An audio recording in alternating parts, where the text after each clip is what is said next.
오늘 본문을 보면 하나님께서 금하신 선악과를 따먹은 아담과 하와가 동산나무 사이에 숨었다라고 말씀을 하고 있습니다. 그리고 그들이 숨어 있는 곳으로 하나님께서 찾아가셨고 하나님께서 그의 이름을 부르셨고 그리고 그들에게 세 가지를 물으신 것을 볼 수가 있습니다. 9절 말씀을 보시면 여호와 하나님이 아담을 부르시며 그에게 이르시되 내가 어디 있느냐 이렇게 물으셨고 11절 말씀에 내가 내게 먹지 말라 명한 그 나무의 열매를 내가 먹었느냐라고 질문을 하셨습니다. 그리고 13절 말씀에 내가 어찌하여 이렇게 하였느냐라는 질문이 있습니다. 사랑하는 성도 여러분, 미운 사람을 찾아갈 수 있겠습니까? 미운 사람의 이름을 부를 수가 있겠습니까? 미운 사람에게 말을 건넬 수 있겠습니까? 미운 사람에게는 철저히 무관심으로 대합니다. 그가 무슨 생각을 하고 그가 무슨 말을 하고 그가 무슨 행동을 하든지 전혀 관심이 없습니다. 싫어하면 그렇습니다. 그가 무슨 생각을 하고 무슨 말을 하고 무슨 행동을 하든지 관심이 없습니다. 그러나 사랑하면 다릅니다. 사랑하면 관심이 가게 되어 있습니다. 그가 무슨 생각을 하고 그가 무슨 말을 하고 그가 어떤 행동을 하는지 관심이 가는 것이죠. 하나님께서 아담과 하와를 찾아가시고 그의 이름을 부르시고 질문도 하셨다라고 하는 것은 여전히 하나님께서 그들에게로 향한 사랑이 있다는 거죠. 여전히 그들에게로 향한 하나님의 관심이 있다는 것입니다. 눈이 가고 마음이 가고 몸이 가고 이것이 사랑하는 증거인 거죠. 하나님께서 그들을 찾아가셨고 그들에게 질문도 하시고 그의 이름도 부르시고 하는 것은 내가 너희들을 얼마나 사랑하는지, 내가 너희들에게 대하여 얼마나 관심이 많은지 아직도 여전하다는 것을 보여준다라고 하겠습니다. 9절과 11절과 13절에서 기록된 아담과 하와를 향해서 말씀하신 증문을 다시 읽어보면 이렇습니다. 여호와 하나님이 아담을 부르시며 그에게 이르시되 내가 어디 있느냐? 내가 내게 먹지 말라 명한 그 나무의 열매를 내가 먹었느냐? 내가 어찌하여 이렇게 하였느냐? 사랑하는 성도 여러분, 우리를 사랑하시는 하나님의 사랑은 변함이 없는 줄로 믿으시기를 축복합니다.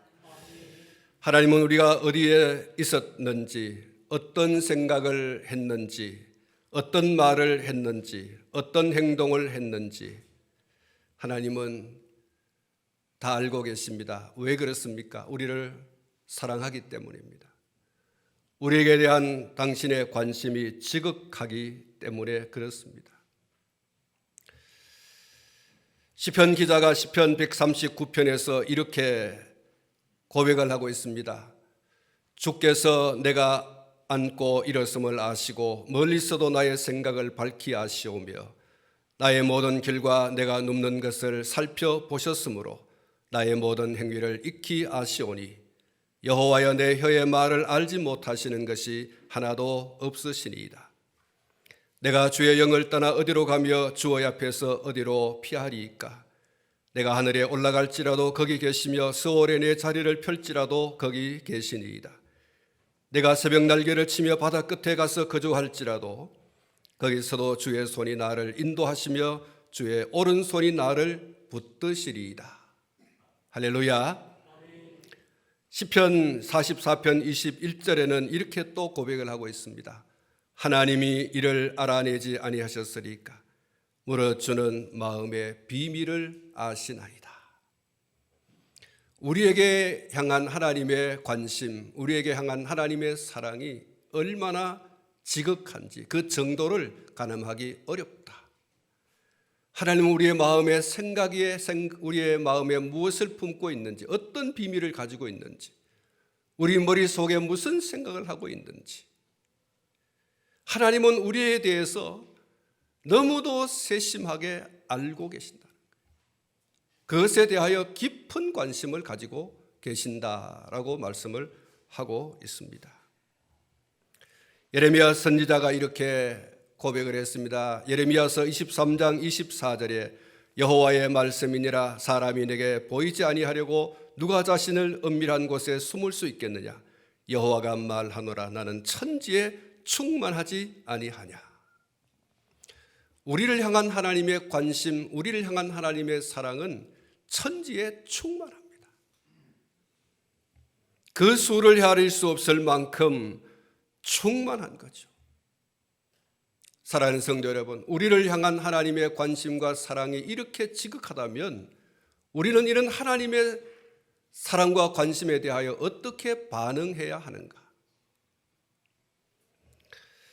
베드로후서 3장 14절에서 베드로 사도께서 이렇게 말씀을 했습니다. 그러므로 사랑하는 자들아 너희가 이것을 바라보나니 주 앞에서 점도 없고 흠도 없이 평강 가운데서 나타나기를 힘쓰라. 하나님 앞에 점도 없고 흠도 없이 나타나기를 힘쓰라. 우리를 사랑하는 그 사랑, 우리를 향한 하나님의 관심, 이루 헤아릴 수 없다.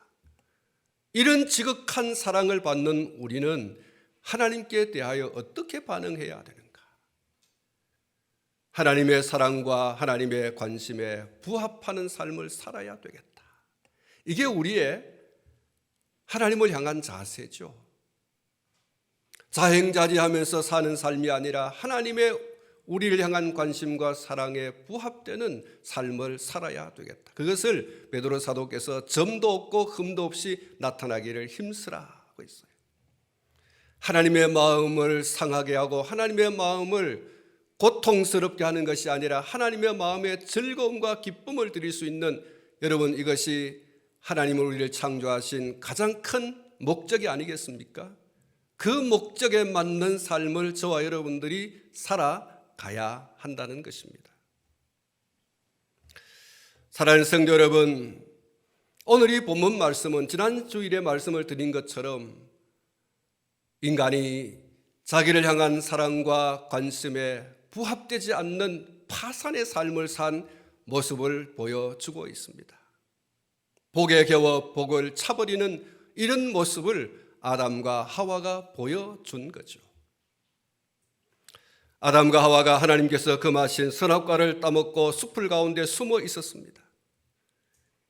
그러나 하나님께서 그들을 찾아가셨고 그들의 이름을 불렀고 그리고 그들에게 질문을 하셨습니다. 내가 어디 있느냐? 내가 먹었느냐? 어찌하여 이렇게 했느냐? 하나님의 이 구체적인 질문은 그들이 무슨 행위를 했고 무슨 일을 저질렀는지를 모두 알고 계신다는 것입니다. 그들은 결코 해서는 안 될 일을 한 거죠. 그들을 향한 하나님의 관심과 하나님의 사랑이 지극함에도 불구하고 그 사랑과 관심에 반하는 이런 삶을 산 것입니다. 이런 행동을 한 것입니다. 그들은 결코 해서는 안 될 일을 하고 말았던 겁니다. 하나님께서 그들이 얼마나 잘못된 일을 저질렀는지를 깨닫고 그들이 있어야 할 자리, 그 본래의 자리로 돌아오기를 바라는 그런 간절한 바람을 이 말씀 가운데 담고 있는 거예요.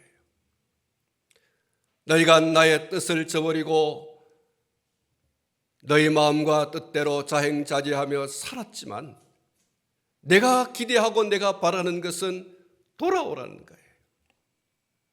그럼에도 불구하고 나는 너희들을 향한 사랑이, 너희들에 대한 관심을 가지고 있다는 거예요. 앞에 말씀을 드렸습니다. 밉고 싫으면 말하기도 싫고 관심을 가지기도 싫고 전혀 등을 돌려버리게 되어질 겁니다. 그렇게 하는 것이죠. 하나님께서 그들을 찾아가셨다라고 하는 것, 그들에게 말씀을 하셨다고 하는 것, 그들의 이름을 불렀다고 하는 것은 여전히 그럼에도 불구하고 너희를 향한 나의 사랑은 변함이 없다. 너희를 향한 나의 관심이 아직도 변함이 없다. 하나님의 질문은 돌아오라는 것입니다. 모든 것을 아시는 하나님 앞에 다시금 돌아오라는 거예요. 재정비해서, 재정렬해서, 재수습을 하고 돌아오라. 내가 어리느냐? 내가 먹었느냐? 어찌해서 이렇게 했느냐? 이 말씀은 돌아오라. 너희를 향한 나의 관심과 사랑이 아직도 지극하다. 돌아오라. 찬송가 527장에 어서 돌아오, 어서 돌아만 오. 지은 죄가 아무리 무겁고 크기로 주 어찌 못 담당하고 못 받으시리요. 우리 주의 넓은 가슴은 하늘보다 넓고 넓어. 어서 돌아오, 어서 돌아만 오. 우리 주는 날마다 기다리신다오. 밤마다 문 열어놓고 마음 졸이시며 나간 자식 돌아오기만 밤새 기다리신다오. 어서 돌아오, 어서 돌아만 오. 채찍 맞아 아파도 주님의 손으로 때리시고 어루만져 위로해 주시는 우리 주의 넓은 품으로 어서 돌아오, 어서. 사랑하는 성도 여러분, 누가복음 15장에 탕자의 비유의 말씀이 있습니다. 아버지를 떠나서 허랑방탕하게 지내던 아들이 아버지의 집으로 돌아옵니다. 그 아들의 돌아오는 것을 맞이하는 아버지의 모습을 이렇게 표현해 두고 있습니다. 누가복음 15장 20절 하반절에 아직도 거리가 먼데 아버지가 그를 보고 측은히 여겨 달려가 목을 안고 입을 맞추리라고 했습니다. 사랑하는 성도 여러분, 여기 보십시오. 아직도 거리가 먼데.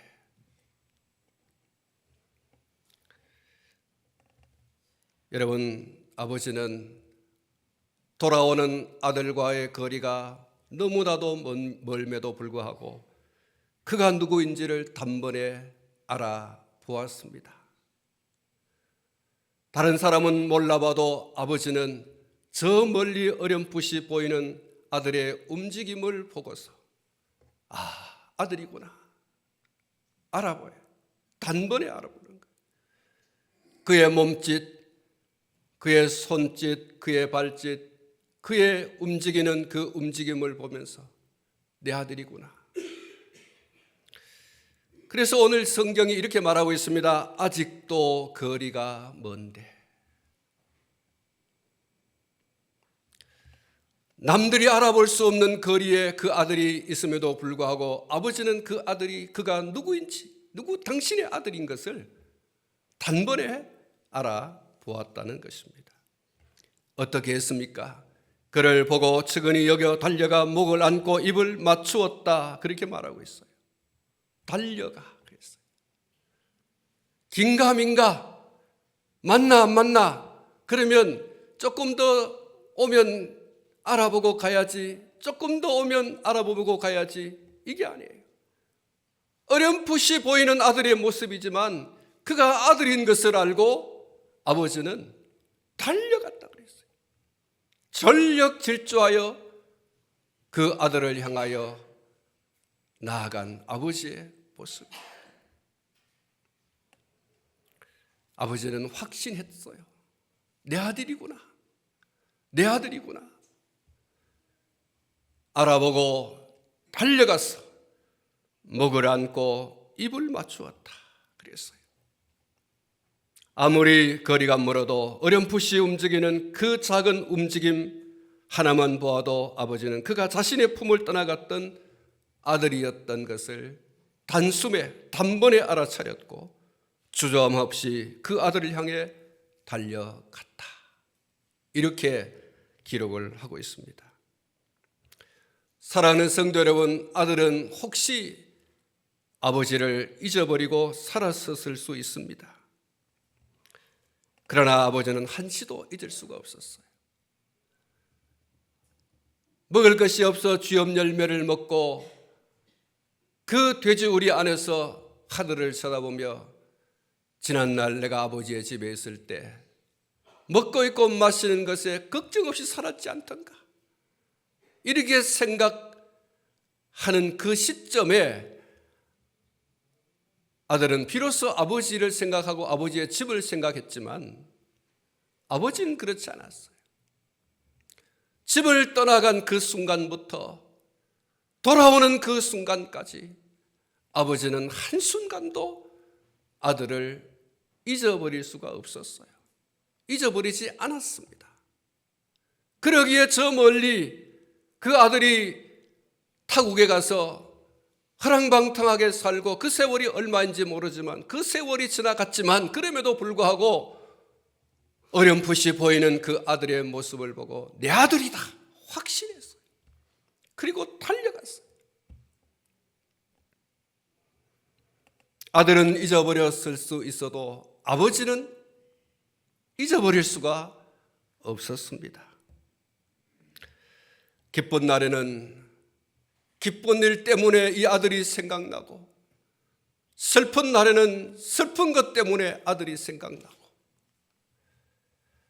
밥상에 둘러앉은 가족들을 쳐다볼 때 집을 떠난 그 아들이 생각나고, 밭에 나가 일을 해도 누구를 만나도 누구 집의 아들이 어떻게 했다라고 하는 소리만 들어도 내 아들은 어디가 있을까? 무엇을 할까? 어떻게 살까? 이 생각에 아버지는 한시도 그 아들을 잊어버릴 수가 없어요. 여러분, 이것이 부모이죠. 하나님은 더하면 더하시지 덜하시지 않습니다.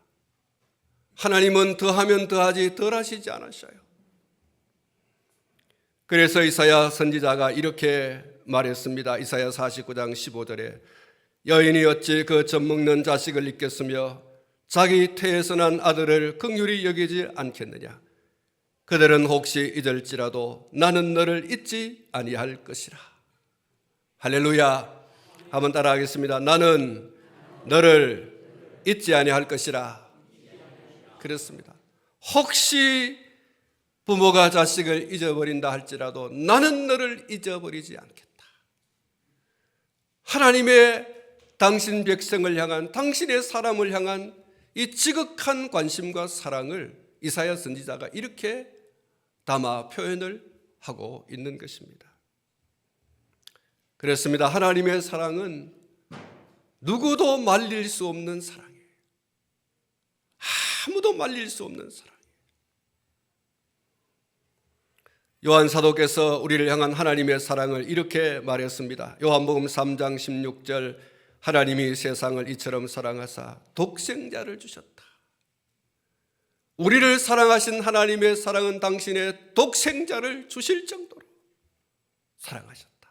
그래서 요한 사도는 이처럼이라고 표현했어요. 요한일서 4장 9절과 10절에서 그는 이렇게 또 증거했습니다. 하나님의 사랑이 우리에게 이렇게 나타난 바 되었으니 하나님이 자기의 독생자를 세상에 보내심은 그로 말미암아 우리를 살리려 하심이라. 사랑은 여기 있으니 우리가 하나님을 사랑한 것이 아니요 하나님이 우리를 사랑하사 우리 죄를 속하기 위하여 화목제물로 그 아들을 보내셨습니다. 할렐루야. 하나님께서 우리를 사랑하신 그 사랑이 얼마나 지극한가. 그냥 내어준 게 아니에요. 요한 사도는 우리를 살리시기 위해서 당신의 아들, 당신의 독생자 예수 그리스도를 세상에 성육신하여 보내셨다 그랬어요. 어떻게 우리를 살리시려고 했었습니까? 당신의 아들을 화목제물로 바쳐 당신의 아들의 생명을 끊어 그의 죽음을 통하여 우리를 죽음에서 다시 살리시는, 그래서 우리를 살리려 하십니다. 우리를 살리기 위해서 하나님께서 당신의 독생자를 세상에 보내서 십자가에 달려 죽게 하셨다. 이것이 우리를 향한 하나님의 사랑이다. 이렇게 표현하고 있어요. 요한일서 4장 19절에 우리가 살아가면 그가 먼저 우리를 사랑하셨습니다. 그가 먼저 우리를 사랑하셨습니다. 여러분 착각하지 마십시오. 우리가 하나님을 먼저 사랑한 것이 아니라 하나님이 우리를 먼저 사랑하셨어요. 사랑하는 성도 여러분, 어떤 성도들은 이렇게 이야기합니다. 하나님, 내가 이 정도로 하는 것 고마워하십시오.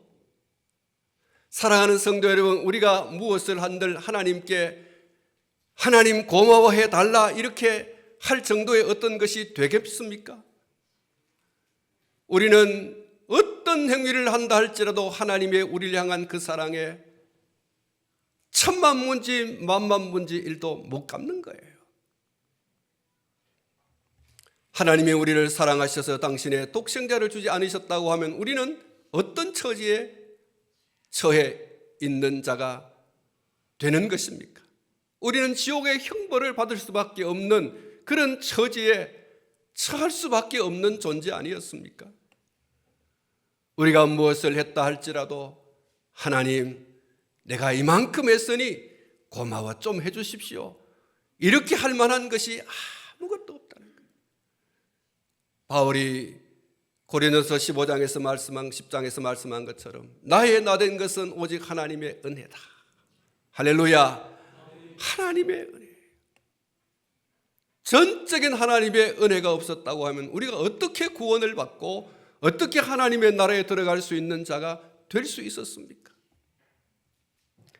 요한 사도께서 우리에게 전해준 대로 우리가 사랑하면 그가 먼저 우리를 사랑하셨습니다. 할렐루야. 우리는 하나님을 사랑할 만한 어떤 능력도 없었어요. 하나님을 사랑할 만한 어떤 노력도 할 수 없었어요. 하나님이라고 하는 존재도 알 수 없는 그 무능력한 자리에 우리는 우리의 지식에까지 완전히 무너져버린, 망가뜨려져버린 모습으로 우리는 떨어져 있었던 거예요.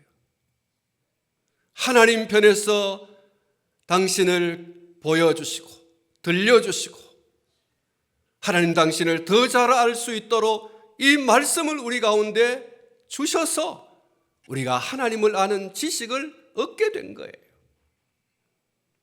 우리를 지식에까지 새롭게 하시는 하나님의 은혜가 아니었다고 하면 우리는 하나님을 알 수도 없고 믿을 수도 없고 그리고 구원을 얻을 수도 없었던 거예요.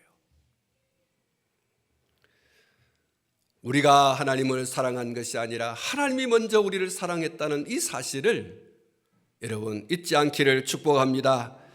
하나님의 이런 사랑에 대해서 바울 사도께서 이렇게 표현했습니다. 로마서 8장 32절에 자기 아들을 아끼지 아니하시고 우리 모든 사람을 위하여 내주시니가 어찌 그 아들과 함께 모든 것을 우리에게 주시지 아니하겠느냐.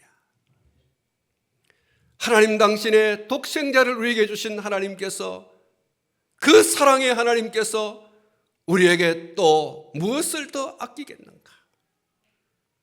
우리에게 필요한 이 세상 가운데 육신을 입고 살아가는 우리의 삶의 현장 속에 필요한 것들을 그리스도 예수 그 이름을 의지하여 구할 때마다 우리에게 또한 채워주시는 사랑의 하나님이신 줄 믿습니다. 바울 사도께서 우리에게 전해준 이 로마서 8장 32절, 그 아들을 우리를 위하여 내어주시니가 무엇을 아끼겠느냐? 모든 것을 우리에게 주시지 아니하겠느냐? 우리를 향한 하나님의 사랑은 이런 사랑입니다. 아낌없는 사랑, 아무것도 아끼지 않는 사랑, 누구도 말릴 수 없는 사랑, 다 퍼주는 사랑, 퍼주고 더 퍼주는 사랑, 이것이 우리를 향한 하나님의 사랑인 줄로 믿습니다. 찬송가 304장에 그 크신 하나님의 사랑 말로 다 형용할 수 없네. 저 높고 높은 별을 넘어 이 낮고 낮은 땅 위에 죄범한 영혼 구하려 그 아들 보내사 화목제물 삼으시고 죄 용서하셨네. 하나님 크신 사랑은 측량다 못하네. 영원히 변치 않는 사랑 성도여 찬양하세. 괴로운 시절을 지나가고 땅 위에 영화 수여할 때 주 믿지 않던 영혼들은 큰 소리 외쳐 울어도 주 믿는 성도들에게 큰 사랑 베푸사 우리의 죄 사했으니 그 은혜 잊을까. 하늘을 두루마리 삼고 바다를 먹물 삼아도 한없는 하나님의 사랑 다 기록할 수 없겠네. 하나님의 크신 사랑 어찌 다 쓸까. 저 하늘 높이 쌓아도 채우지 못하리. 하나님 크신 사랑은 측량다 못하리. 영원히 변치 않는 사랑 성도여 찬양하세. 할렐루야. 우리를 향한 하나님의 관심, 우리를 향한 하나님의 사랑은 우리가 하늘을 두루마리 삼고 바다를 먹물 삼아도 다 기록할 수 없는 거다. 우리의 변함없는 신앙의 고백이 될 수 있기를 축복합니다. 사랑하는 성도 여러분, 우리를 향한 하나님의 사랑이 너무나 크고 클 뿐만 아니라 변함이 없다는 사실을 기억하시기 바랍니다. 심지어 우리는 혹 하나님의 사랑을 잊어버리는 일이 있다 할지라도, 내가 하나님의 사랑을 잊어버리는 일이 있다 할지라도 우리를 향한 하나님의 사랑은 변함이 없고 잊어버리지도 않으신다는 사실을 기억해야 하겠습니다. 성경은 오늘 저와 여러분들을 그리스도 예수 안에서 하나님 당신의 손바닥에 새겼다고 했어요. 당신의 손바닥에 새긴 오늘 저와 여러분들의 이름이에요. 당신의 손바닥에 새겼다. 여러분, 우리는 하나님의 이 지극한 사랑을 지금도 받고 있다는 사실을 잊지 않기를 축복합니다. 한번 따라하십시다. 당신은 사랑받기 위해 태어난 사람. 그렇습니다. 오늘 저도 여러분도 하나님의 사랑받기 위해서 태어난 사람이고 그 하나님의 사랑은 변함이 없다. 우리는 혹 하나님을 잊어버린다 할지라도 하나님은 우리를 잊어버리지 않으신다는 것. 우리는 혹 하나님의 사랑을 저버리고 다른 길로 간다 할지라도 하나님께서는 여전히 우리에게 찾아오시고 말씀해 주시고 우리의 이름을 불러주시고, 그렇게 찾아오시고 이름을 불러주시고 그리고 우리에게 질문하시는 그 하나님의 질문 속에 야, 돌아와. 그만하면 됐어. 돌아와. 이 하나님의 사랑이 거기 있는 거예요. 하나님의 말씀을 저버리고 금달의 열매를 따먹어버린 아담과 하와. 난 이제 너희들하고 끝이야. 관심 없어. 무슨 말을 하든지 무슨 행동을 하든지 어떤 짓을 하든지 나는 관심 없어. 끊었어. 그게 아니에요. 여전히 찾아가시고 이름을 부르시고 그리고 그들에게 질문하시고 이야기하시는 하나님. 너희를 향한 내 사랑 변함없어. 나는 너희들을 여전히 사랑하고 있어. 너 있어야 할 자리로 다시 돌아와. 너와 나와의 관계를 새롭게 했으면 좋겠어. 다시 돌아와. 내 앞에 섰으면 좋겠다. 숨지 말고 그랬습니다. 우리를 향한 하나님의 사랑을 다시 한 번 더 오늘 이 본문 말씀을 통해서 기억하시고 하나님의 그 사랑에 부합되는 삶을 어여시 살아가는 저와 여러분이 될 수 있기를 주님의 이름으로 축복합니다.